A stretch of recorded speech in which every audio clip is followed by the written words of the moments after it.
Hello class 12th। कल हमने पढ़े थे इंसेंटिव्स। ठीक है, इंसेंटिव्स मैंने आपको बताए थे मेजर्स होते हैं जो कि एम्प्लॉयज़ को जो काम कर रहे हैं उनको मोटिवेट करने के लिए दिए जाते हैं। ठीक है, उसके बाद में हमने आपको पढ़ाया था 2 टाइप्स ऑफ इंसेंटिव्स होते हैं, financial and non financial incentives. कल हमने फाइनेंशियल इंसेंटिव्स पढ़ लिए थे, यानी कि motivation in the form of monetary. ठीक है, मनी की फॉर्म में जो इंसेंटिव्स होते हैं। आज हम पढ़ेंगे नॉन फाइनेंशियल इंसेंटिव्स जो कि मनी की फॉर्म में नहीं होते। तो हम पढ़ते हैं, सबसे पहले होता क्या है non financial incentives. It means psychological और emotional satisfaction rather than money driven satisfaction. तो नॉन फाइनेंशियल इंसेंटिव्स क्या होते हैं, किसी भी पर्सन के लिए खाली मनी मैटर नहीं करता है, उसके इमोशंस, उसका साइकोलॉजिकल सेटिस्फेक्शन भी इम्पोर्टेंट होता है कि उसकी भावनाएं क्या हैं, कि वो मन में क्या चाह रहा है। ठीक है, तो यानी कि ये जो नॉन फाइनेंशियल इंसेंटिव्स होते हैं तो वो क्या होते हैं, साइकोलॉजिकल और इमोशनल सेटिस्फेक्शन के लिए दिए जाते हैं, ना कि मनी ड्राइवन सेटिस्फेक्शन के लिए। ठीक है, क्योंकि हर एम्प्लॉय चाहता है कि मेरी पोजीशन ये होनी चाहिए। ठीक है, मुझे ऐसा एनवायरनमेंट मिलना चाहिए, मेरा करियर यहाँ पहुँच जाना चाहिए। ठीक है, तो ये क्या होते हैं, सारे नॉन फाइनेंशियल इंसेंटिव्स होते हैं। आज हम पढ़ेंगे अब उनमें से कुछ नॉन फाइनेंशियल इंसेंटिव्स। सबसे पहला होता है status. Status means position, position कह लीजिए या रैंकिंग कह लीजिए। ऑर्गेनाइजेशन में हर एम्प्लॉय अपनी एक पोजीशन, एक रैंक चाहता है। हर कोई चाहता है कि हम सबसे टॉप लेवल की रैंक पे हो, टॉप लेवल की पोजीशन पे हो, जिसमें ज़्यादा से ज़्यादा रिस्पॉन्सिबिलिटी हो, ज़्यादा से ज़्यादा पावर हो। ठीक है, तो हर एम्प्लॉय क्या चाहता है कि उसका स्टेटस सबसे ज़्यादा हाई हो, ताकि वो सोसाइटी में भी अगर किसी को बताए तो स्टेटस उसका हमेशा हाई रहना चाहिए। ये होती है साइकोलॉजिकल रिक्वायरमेंट हर एम्प्लॉय की। तो यानी पहला इंसेंटिव क्या दिया जा सकता है, एम्प्लॉय को स्टेटस दिया जा सकता है, उसके पोजीशन में, उसकी रैंकिंग में इंक्रीमेंट करके। सेकंड क्या इंसेंटिव दिया जा सकता है, ऑर्गेनाइजेशनल क्लाइमेट। ऑर्गेनाइजेशनल क्लाइमेट क्या होता है, अगर ऑर्गेनाइजेशन का क्लाइमेट ही अच्छा नहीं होगा तो एम्प्लॉय को वर्क करने में भी प्रॉब्लम हो जाएगी। क्लाइमेट किस तरह से अच्छा नहीं हो सकता है कि हर टाइम पे एम्प्लॉयज़ के बीच में कॉन्फ्लिक्ट्स चल रहे हैं, या वो जिस तरीके का एनवायरनमेंट चल रहा है कि उसे हर बात के लिए मोटिवेट किया जाए, अप्रिशिएट किया जाए, उसको रिवॉर्ड दिया जाए, उसके काम के लिए उसको बोनस मिलना चाहिए। ठीक है, उसको अप्रिशिएट करना चाहिए। ठीक है, तो ये सारा एनवायरनमेंट अगर उसको ऑर्गेनाइजेशन में नहीं मिल रहा है तो वो भी काम करने के लिए उसके लिए सही नहीं होगा। तो इसलिए हर ऑर्गेनाइजेशन को अपने एम्प्लॉयज़ को ऑर्गेनाइजेशन क्लाइमेट देना चाहिए जिससे कि वो वर्क करें। ठीक है, तीसरा इंसेंटिव होता है करियर एडवांसमेंट अपॉर्चुनिटीज़। हर ऑर्गेनाइजेशन को कुछ ऐसे प्रोग्राम्स चलाने चाहिए अपने एम्प्लॉयज़ के लिए जहाँ पे वो अपने स्किल्स को और डेवलप कर सके और वो अपने करियर में आगे बढ़ सके। ठीक है, अगर वो जैसे आज सुपरवाइज़र है, उसे सही ट्रेनिंग मिली, सही उसको डेवलपमेंट प्रोग्राम प्रोवाइड किए गए तो वो कल मैनेजर बन सकता है। ठीक है, तो यानी कि इस तरीके से उसके लिए हर एम्प्लॉय के लिए करियर एडवांसमेंट अपॉर्चुनिटीज़ देनी चाहिए, यानी इस तरीके के डेवलपमेंट प्रोग्राम्स चलाने चाहिए कि एम्प्लॉय अपने करियर पर भी फोकस कर सके।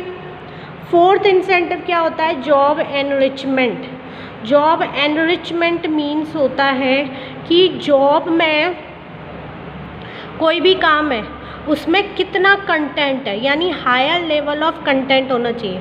ऐसा नहीं कि बस भाई आप आ गए जॉब करने, बस आपको पूरे दिन बैठे रहना है, तो उस एम्प्लॉय को भी वर्क करने में मज़ा नहीं आएगा।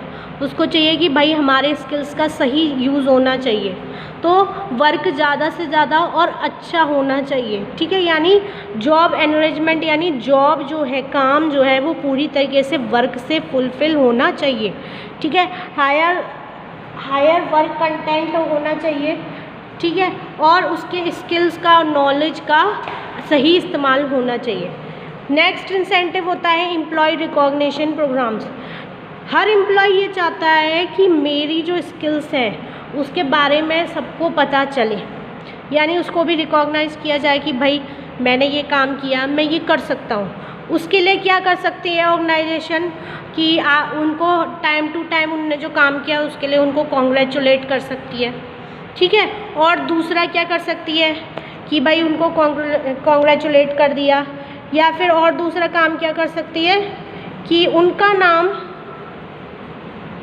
नोटिस बोर्ड पे लिख सकती है कि भाई ये एम्प्लॉय ऑफ द मंथ है, ठीक है, या इसने इतना इस महीने में अचीव किया है, ठीक है। नोटिस बोर्ड पे नाम लिख सकती है, उसको कोई भी रिवॉर्ड दे सकती है, सर्टिफिकेट दे सकती है, ठीक है,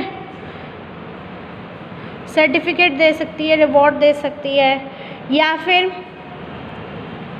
मेमेंटोज दे सकती है यानी कि स्मृति चिन्ह दे सकती है, या फिर और कॉम्प्लीमेंट्री चीज़ें जैसे टी शर्ट दे दी, या फिर कोई और गिफ्ट दे के उसको रिकॉग्नाइज करवा सकती है कि आज इस एम्प्लॉय ने ये काम अच्छा किया है तो उसके ये अचीवमेंट इस तरीके से उसको दे सकती है।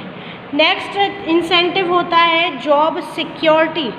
हर एम्प्लॉय चाहता है कि उसकी जॉब में सिक्योरिटी हो, अगर कोई सिचुएशन आए तो उसको ये ना हो कि मेरी जॉब चली जाएगी, यानी जॉब में स्टेबिलिटी, उसको मतलब सिक्योरिटी मिलनी चाहिए कि कुछ भी हो जाए उसका पेमेंट उसे टाइम पे मिलेगा, सिक्योर बनी रहेगी, उसको जॉब से नहीं निकाला जाएगा, तब तो उसे लगेगा कि जॉब को प्रॉपर करने का कुछ फ़ायदा है। 7th होता है एम्प्लॉय पार्टिसिपेशन। एम्प्लॉयज़ का पार्टिसिपेशन इंक्रीज़ करना चाहिए।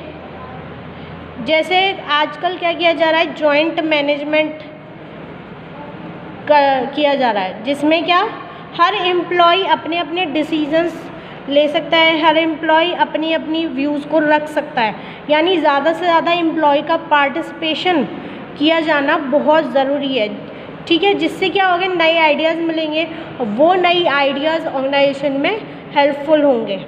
लास्ट इंसेंटिव क्या हो सकता है, एम्प्लॉय एम्पावरमेंट, यानी उसको पावर देना, ठीक है, ऑटोनॉमी।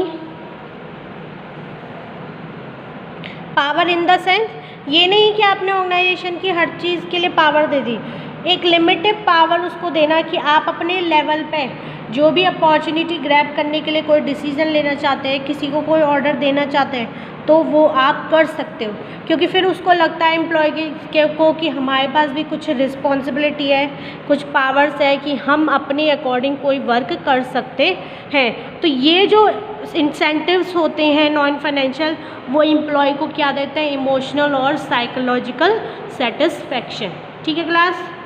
नेक्स्ट टॉपिक हम नेक्स्ट क्लास में पढ़ेंगे। Thank you.